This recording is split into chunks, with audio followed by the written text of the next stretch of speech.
Sepak bola nasional berusaha naik kelas. Akan tetapi benarkah generasi mudanya, Timnas Indonesia U23 merupakan tim muda dan berbahaya? Jika mengacu sepak bola Asia dan ASEAN dalam 5 tahun terakhir, ada benarnya. Timnas Indonesia, di semua level usia, sama-sama mengukir sejarah positif.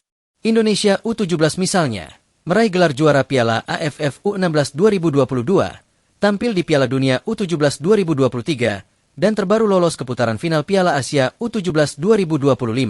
Level selanjutnya, Indonesia U20 juga mengukir prestasi. Pada 2024 menjadi kampiun Piala AFF U19. Indonesia U20 juga 2 edisi beruntun tampil di Piala Asia U20. Adapun Indonesia U23 meraih medali emas SEA Games 2023. Garuda Muda juga lolos ke babak semifinal Piala Asia U23 2024 dan ke babak playoff Olimpiade 2024. Rasa-rasanya, tak salah predikat muda dan berbahaya.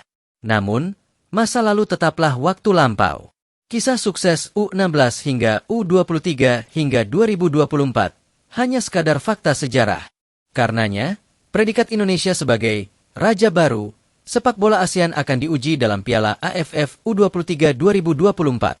Ajang ini akan berlangsung di Jakarta dan Bekasi pada 15 hingga 29 Juli 2025.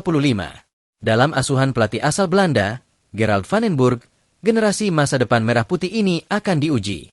Ini bukan soal Piala AFF cuma trofi ciki, tetapi ini gambaran generasi. Dari generasi emas SEA Games 2023 misalnya tersisa satu nama, Muhammad Ferrari. Bahkan pemain 21 tahun ini sudah mencetak 2 gol untuk Timnas Indonesia dari 8 caps. Lantas dari skuad Piala Asia U23 2024, ada 5 nama yang masih bertahan. Kelima pemain tersebut adalah Ferrari, Doni Tripamungkas, Raihan Hanan, Hoki Caraka, dan Dava Fasha. Kemudian dari generasi juara Piala AFF U19 2024 juga ada 5 nama. Mereka itu Kadek Arel Priyatna, Alvarezi Buffon, Jens Raven, Doni Tri, dan Tony Firmansyah. Dengan skuad yang kaya pengalaman begini, tak berlebihan jika Indonesia U23 ditarget meraih gelar juara Piala AFF U23 2024. Apalagi ajang ini digelar di Indonesia. Melihat daftar panggil pemain Timnas Indonesia U23 untuk persiapan Piala AFF U23 2025, Indrianto Nugroho sama sekali tak ragu. Menurut mantan striker Timnas Indonesia yang pernah berlatih di Italia ini, komposisinya komplit dari depan hingga belakang. Karena itu Indrianto percaya prestasi bisa diraih. Mantan asisten pelatih Timnas Indonesia U16 ini memang bukan asal ngecap. Mengacu statistik kompetisi musim lalu, pemain-pemain ini pantas dipilih Gerald van den Burg. Cahya Supriyadi misalnya, langsung jadi pilihan utama Bekasi United pada musim lalu kendati kiper pesaingnya berusia lebih matang. Ini bukti kualitasnya mumpuni.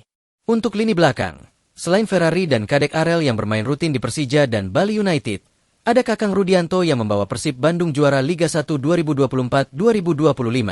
Beralih ke tengah, nama-nama seperti Arhan Fikri, Robi Darwis, Raihan Hanan, Victor Dethan, dan Tony Firmansyah kerap jadi buah bibir di Liga 1 musim lalu. Dan, untuk lini depan, nama-nama seperti Hoki Caraka, Jens Raven, Altaf Indi, serta Rahmat Arjuna cukup menjanjikan. Ketajaman taktik Van den Burg akan mengasah mereka. Sekilas isi kepala Van den Burg cukup menjanjikan.